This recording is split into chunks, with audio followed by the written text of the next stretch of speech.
Hello everyone, and thank you for joining me. This is Michael Vasquez with Binghamton Political Buzz at theexaminer.com, and today we were able to speak with Congressional candidate Claudia Tenney in her Binghamton office at 1115 Front Street, Upper Front Street in Binghamton, New York, which is right down from the, as landmarks go, right next to the Spot Diner and the Sonic restaurant. And we're happy to have you here. Thank you. Yeah, it's great to be down at the headquarters again. Oh yeah. Nice to be here. It's great to have you back on. Last time we were speaking was back on January 29th of this year. We're at a VFW. That's right. We were at the VFW. Yeah. And it's been a very active time since then. I know on the campaign trail there's been a lot going on. Let's do a little bit of a recap for those who may not have seen that video. You're in the State Assembly. I am. And you're running for the congressional race in the New York 22nd race. Right. How is that going? I think it's going really well. It's exciting district. It's interesting. It's a little smaller than my assembly district, but as far as length. But we've been getting around the district. We had wonderful support as far as getting on the ballot and our petitions for the Republican line. I have the conservative line. I will be on the ballot in November, and I also have been endorsed by the Reform Party, and I will be on the line. Probably, there may be a write-in candidacy, we don't really know, but it looks like I'm going to be on the Reform Party line as well, so I'll be on two lines. As we go into the primary, there's still three of us left, and very, very positive about it. I think we're getting great reception everywhere we go. The only negative is that there's a smear campaign going on against me, and it's the same one that was used against me in 2014, and so you know, they want to put me on my heels and explaining it all the time instead of talking about all the good things I've done. As a member of the State Assembly and fought against corruption and fought to bring Sheldon Silver down. I was the first person ever to call for his resignation way back in 2012, long before we even knew about the ultimate charges that he was charged with. So I've been a strong, stalwart supporter of the Second Amendment, top-ranked Scope Legislator of the Year in 2014. I have an A+ rating from New York State Rifle and Pistol, an A rating from NRA. So I've stood strong with Remington Arms in my Assembly District and also in the Congressional District, a very important company and very important to the region. So, you know, oldest continuously running manufacturing firm, celebrating its 200th year, critically important. Have the support of the Remington Arms Union. I have a number of other groups that are supporting me. The conservatives have rallied around me. Not only has the state conservative rallied around me, I have Citizens United who came right out of the box in supporting my candidacy. The Family Research Council, People for Constitutional Freedoms, which is a statewide organization. I also have well, there's been a couple of, actually, I'm missing. There's a few. You got I got them all. Citizens United, Family Research Council, Remington Arms, Susan B. Anthony List, which is a pro-life organization that focuses on getting women elected to Congress and in federal positions. So I'm really honored to have all those endorsements and many others coming my way. So it's looking like a really positive campaign. And that's why we're in Binghamton. We're trying to reach out to everyone in Binghamton and everyone in Tioga and the Southern Tier, Shenango County, to try to have them understand, you know, who I am, what I stand for, that I'm not only just a fighter in Albany, I'm going to be a champion and a fighter in Congress for us, for our region. I am the outsider in this race, even though I've been elected. I've always been elected against the grain, against the establishment, and the establishment, of course, have put up two candidates to compete against me, and they're trying to smear my good name and my honorable record in Albany. And you know, I'm used to that, but it's something that I think the voters should understand. Well, we've covered a lot of ground already, so let me try and take it. There's a few pieces to this, and I want voters to know about it. So one of the key things is your record. That's been, as you mentioned, there have been a lot of negative ads. Some have characterized them as mudslinging and, as you mentioned, smear campaigns that have been attacking. It's very much in, for those of my viewers who've followed the 2014 race, it is very much in the same vein as those attack ads. Now, one of the things that the ads are taking on is your record. Now you mentioned... Well, not really my record. They're making up a false record that's not true and trying to claim that's my record. They are definitely presenting that image of it. And that's what I want to address. I appreciate now, we want you to have your voice and be able to answer this, because one of the things that is being alleged, I've heard Steve Wells has come out and he said on the radio that you've never passed a bill. Right. I've looked, and looking at the record from the state assembly, Right. I found, I believe it was 67 bills that you passed, Well, with another 300 co-sponsored. Right. Those are just, those, when you say passed, the 67 are what we call chaptered legislation. That means they're laws, not just past the assembly, because we passed thousands and thousands of bills every year. We introduced 12,000 bills in a year. Many of those don't, obviously most of them don't come to the floor, but many of them do. Many more come to the floor than in the state assembly. So it's just flatly untrue. I have a lot of prime-sponsored legislation as long as co-sponsored legislation. So for someone in my class, I was just elected for the first time in 2011, I have an awful lot of bills. I probably have more than anyone else in my class. So, and none of them are tax bills. I refuse to support and put in a tax bill because I took my own pledge to not raise taxes as a small business owner and someone who's very sensitive to the problem that we have with taxes. I ran as putting the taxpayer first, and I will. And that leads to another one of the claims, is that I voted to raise taxes. I was going to bring that up. I have never voted to raise taxes. They keep referring to a bill in the Senate, and this bill in the Senate actually was the largest middle-class tax cut in 58 years, and that was in December of 2011, in my very first year. Coupled with that legislation, you had to vote on both, it was all one piece of it, was an omnibus bill, was also the millionaire's tax, and it left it the same. It did not reduce the millionaire's tax. That is not an increase, that's a flat, that's a zero.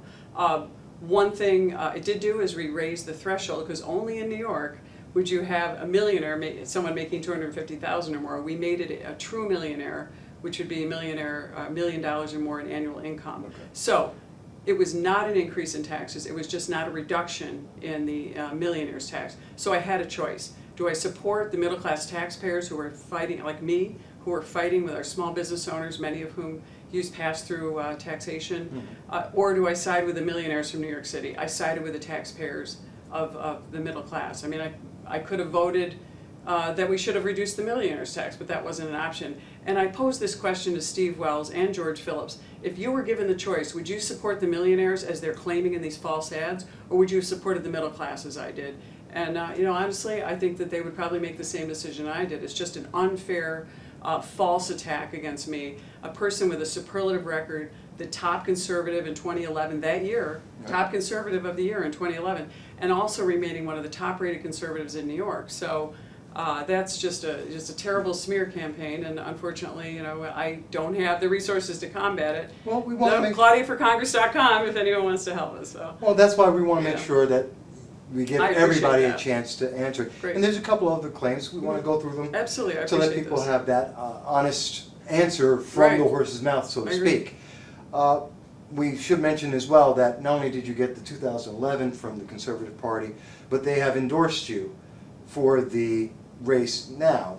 Yes, absolutely. Actually, I'm the only one that's already on the ballot for November, other than Kim Myers, who's the Democrat. So I will be on the conservative line in the November election. Uncontested. Uncontested. Nobody even sought the line. I was unanimously endorsed at the state Conservative Party meeting by every member of the executive committee and the chair back when I was endorsed for this position. I have the line, it's secured. No one even contested me for the line. So no question on the conservatives. No question at all.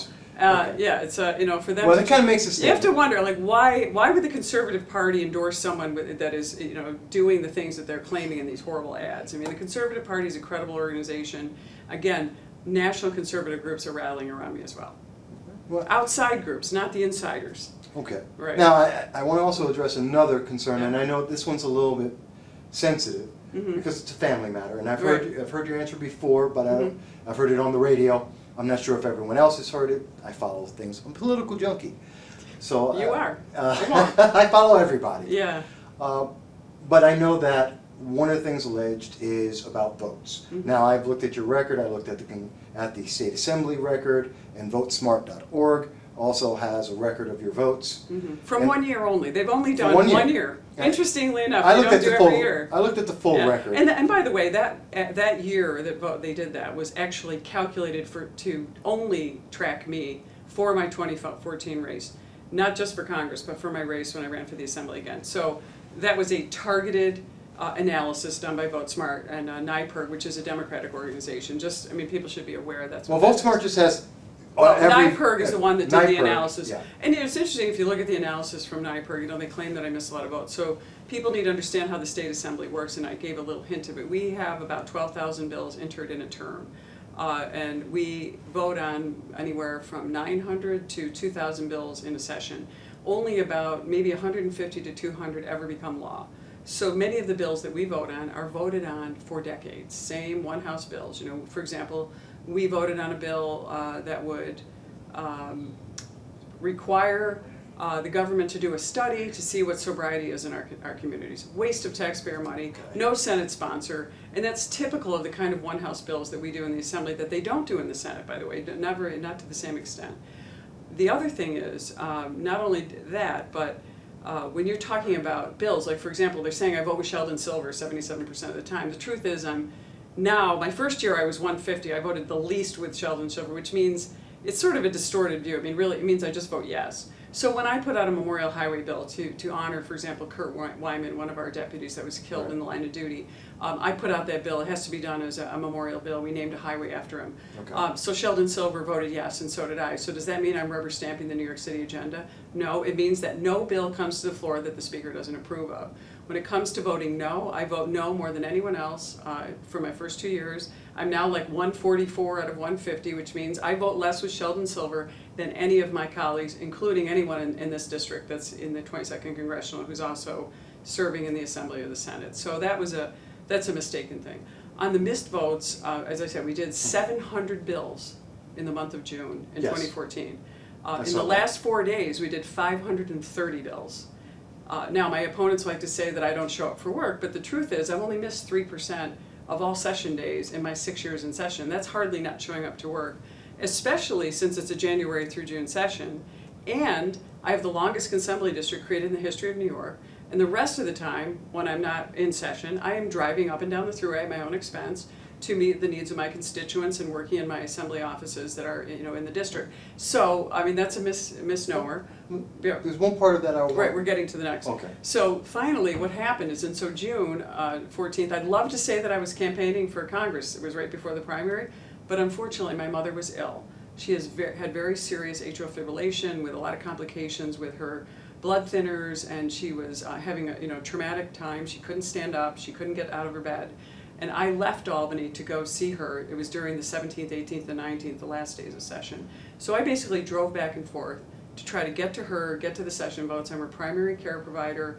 I'm the only one that's there. I live across the street from her. I've cared for the last 12 years since my father died. And then she ultimately passed away from the ailments that were from this. So I did miss some in-house votes. All of those votes I made up with a paper ballot, as all people in the Assembly, all members, are entitled to make up their votes with what they call a paper ballot when you've been excused, and I was properly excused for a family emergency. So yeah, would I do it again to take care of my mother? Absolutely. I missed some one-house bills that were not substantial in the New York State Assembly, and every vote's important, of course, but the makeup of the State Assembly is 107 Democrats to 43.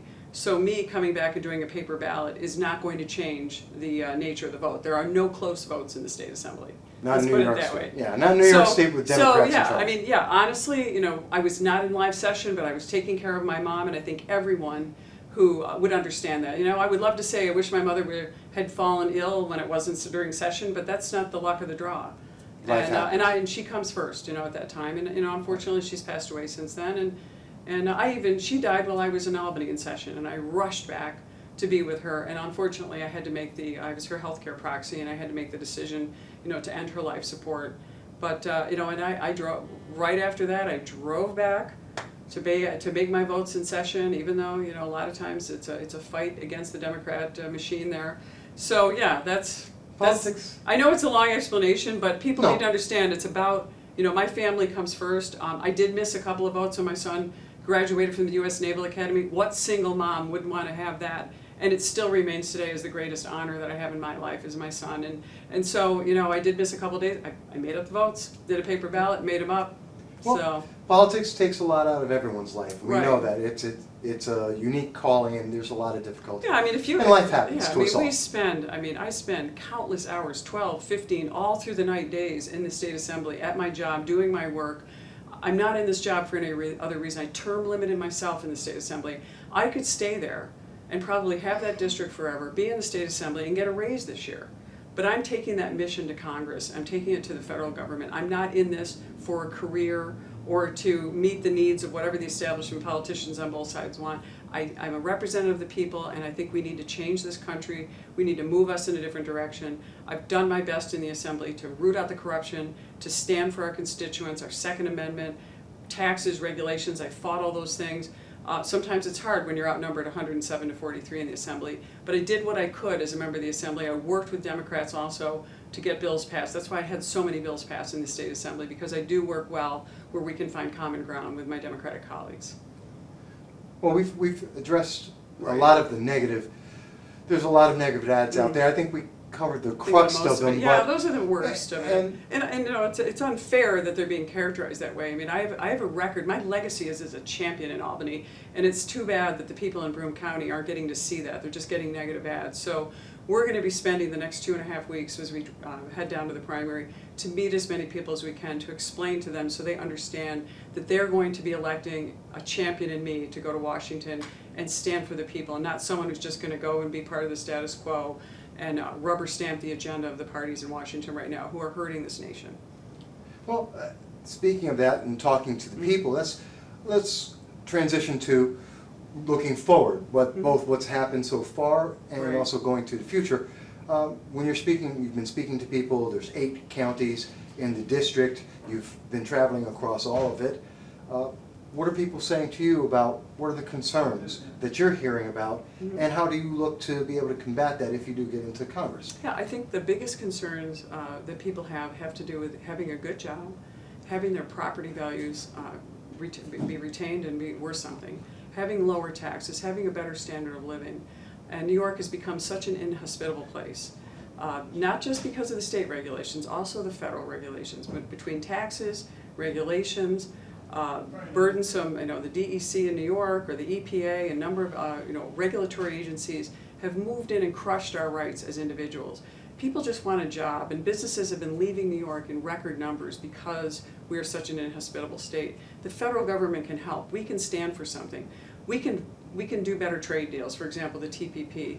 You know, as an owner of a small business, we've lost jobs and we've lost business because of trade deals. Bad trade deals have sent some of our customers to Mexico, and in turn we've had to lay people off. People without a job tend to leave and move to another state or go somewhere else where they're going to find a good job. So to me, that's the #1 issue, getting people back to work, getting them in good paying jobs, well paying jobs, and keeping our economy moving forward. The more people we have here, the more people we're going to be growing and adding to the economy, and we need to do that by getting government out of the way, whether it's regulation, taxes. Obamacare has been a nightmare for many small business owners, including ours. We had to lay off a number of people because of the expense and the burden of Obamacare, which incidentally was supposed to be affordable, was not affordable. That's what they called it. Yeah, and so you know, we've lost a lot of people. New York also has the highest outmigration rate. More people have left New York and moved to Texas and Florida and other states where they're tax-free or they're taxed less. And that's something we really need to take seriously. It's Cuomo too. It's Cuomo's administration. But it's also the federal government interfering with the states' rights. And that's something I take very seriously. I'm a constitutionalist. I am a conservative, but I'm more a constitutionalist. I think that's what I stand for. I take an oath of office as a member of the state assembly, and I will take an oath of office in Congress, and my oath is to uphold the Constitution, and that's to preserve freedom and rights and less government. And one of our challenges and one of the most important reasons that we created the federal government, our founders, this experiment was created, was to provide border security and national defense to our citizens. And that's something we need to revisit. I will do that as a member of Congress. As the mother of an active duty Marine, and you're a Marine, thank you for your service, we need to talk about rebuilding our military, making it strong again. And I don't mean running around the world being the world's policeman. I'm talking about a strong, well-trained military that can handle the modern enemy today, and I don't think we're there, and my son and I have talked about that at length. We need to do something about that. Border security is essential. It's essential to preserving the values that we have as a nation. So we have an open border, we have people coming in this nation now, not coming in for the reasons that our parents came in, you know, to find a job, to live the American dream, to assimilate and to revere freedom and individual rights. All of us, as all peoples from all parts of the world, we've gotten into this open border, people coming in who don't want to be part of the American dream and don't want to be part of the American solution to the world.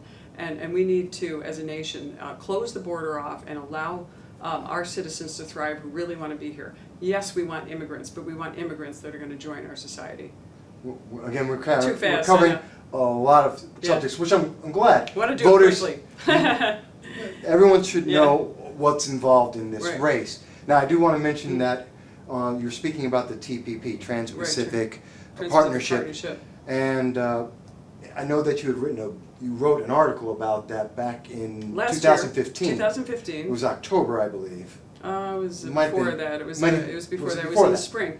And it was an article about why the TPP needs to be revisited and why it needs to be redrafted, and we need to preserve the sovereignty of our country, but we also have to preserve the sovereignty and protect our American corporations who are overseas from a world court. We need to protect ourselves from China and other countries that are manipulating their currency and creating an unfair trade imbalance. So American companies need to be selling more to the world than the world selling to us. And right now we have an imbalance in trade. True. So more is being sold to us, and we're not getting the advantage of having an openness to other markets. And that's the TPP as written from what I've read of it, and I've only read portions of it, but I know basically what it stands for, appears that it does not solve that problem. It doesn't give us an open chance to sell our products over in other markets. And there's some secret portions of the deal which have been tough. Right. If anyone remembers, in 2015, this was a major issue, especially the secret components of the deal. Right, and I support trade. I just don't support the TPP as written. We need to really be serious about that because it is hurting the economies of New York and the Northeast and many of our old manufacturing facilities. Interestingly, I co-authored that piece with a guy named Brian O'Shaughnessy, who's the chairman of Revere Copper. And Revere Copper was founded over 200 years ago. It's even older than Remington Arms, and it was founded by none other than Paul Revere. Oh. Now, the other day, I actually had the distinct honor of meeting the Paul Revere, the legacy from the original Paul Revere, who held up one of the original Revere bowls, because those items, the Revere bowls, the copper pots, all were made in Rome, New York, which is in the district. Very interesting. And I went stumbling through the old plant not too long ago. And in the old plant, I was able to pick up a dusty old copper pot, and I found a brochure near it, and it was in Chinese. That's the story of the TPP. That's the story of NAFTA. We need to do better trade deals. We need to really put experts on that, business owners and people who've been hurt by it. Well, one of the reasons why I was bringing up the TPP, and also there's another event that's going to be happening in July, July 23rd, and for full disclosure, I'm going to be one of the speakers at the event, which is the Taking Back America rally. Oh, wonderful. And that's going to be on July 23rd. I believe you're one of the speakers as well. Rob Astorino. Great Second Amendment event put on by New York Scope. It's wonderful. Which was organized by the Southern Tier Scope back in January. Right.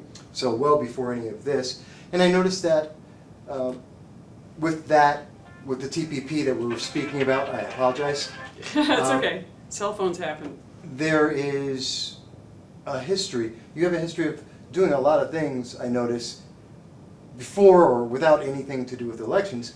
You've been involved in a lot of things. Well, I like to study. I'm a constitutionalist, as I said. I like to read up. I love American history. I love history in general, and I like to know how government works, and I'm a problem solver. As an attorney and a small business owner, I like to figure out how to solve the problem. How do we solve it? I read about it.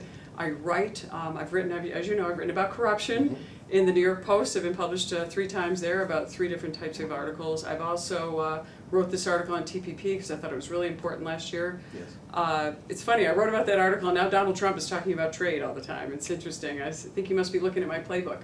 But it was an important article I wrote about career politician syndrome because of the Sheldon Silver situation.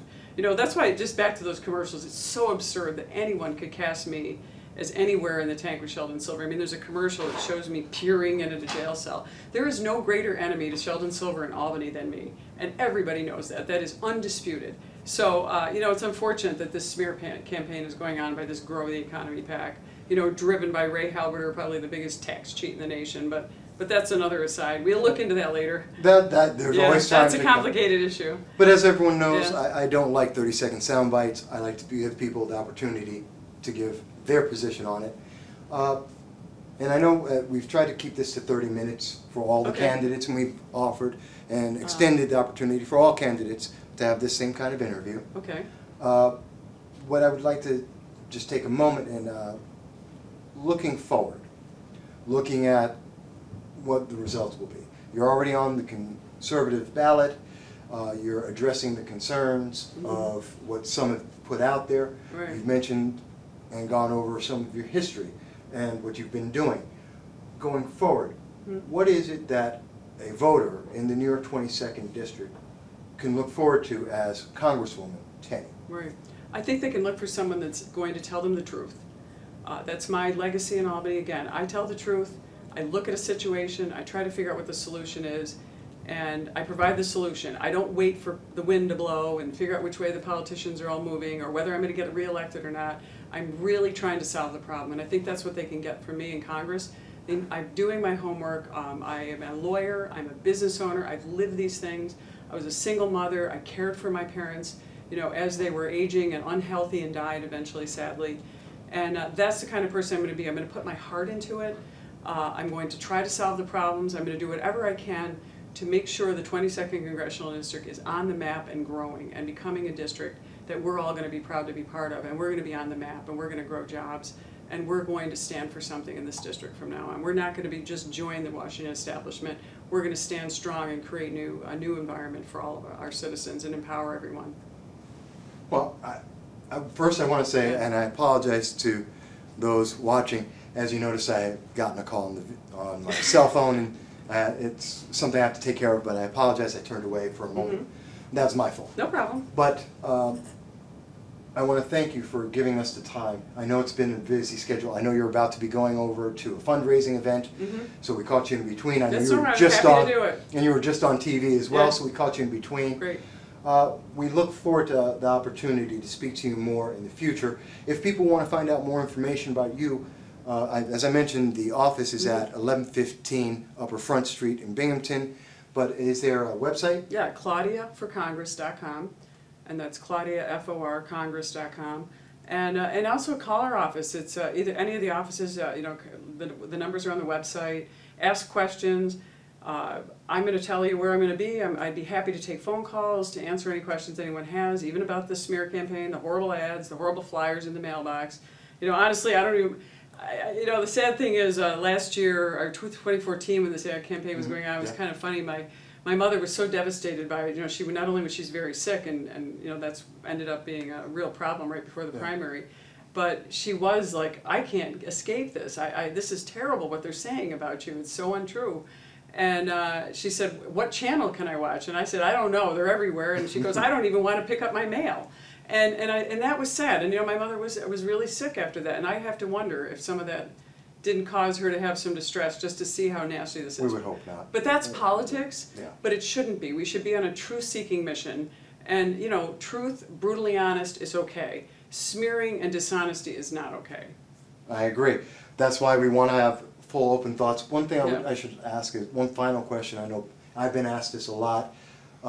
Do you plan to have some commercials? I know you have one commercial out now. We have a commercial up now. We have another couple of commercials and some direct mail pieces that will be going out to try to, you know, explain what my positions are, talk about my, you know, outstanding record in the state assembly, and you know, my willingness to stand up to corruption when others won't. And we'll be everywhere in the next 2 weeks. It's going to be a very busy time, but we're really excited about it. We're going to look forward to it. By the way, also keep an eye out. There's going to be 4 debates that are coming up in the next couple of weeks, as well as this video. And we, again, the other candidates, if they take their time to get in touch with us, we'll be happy to have them on. But for this moment, I want to say thank you, Assemblywoman Claudia Tenney. We're going to be looking forward to June 28th, and we're looking forward to speaking with you afterwards on the conservative line and the results from that. Great, wonderful. Thank you very much. Thank you. Good to see you.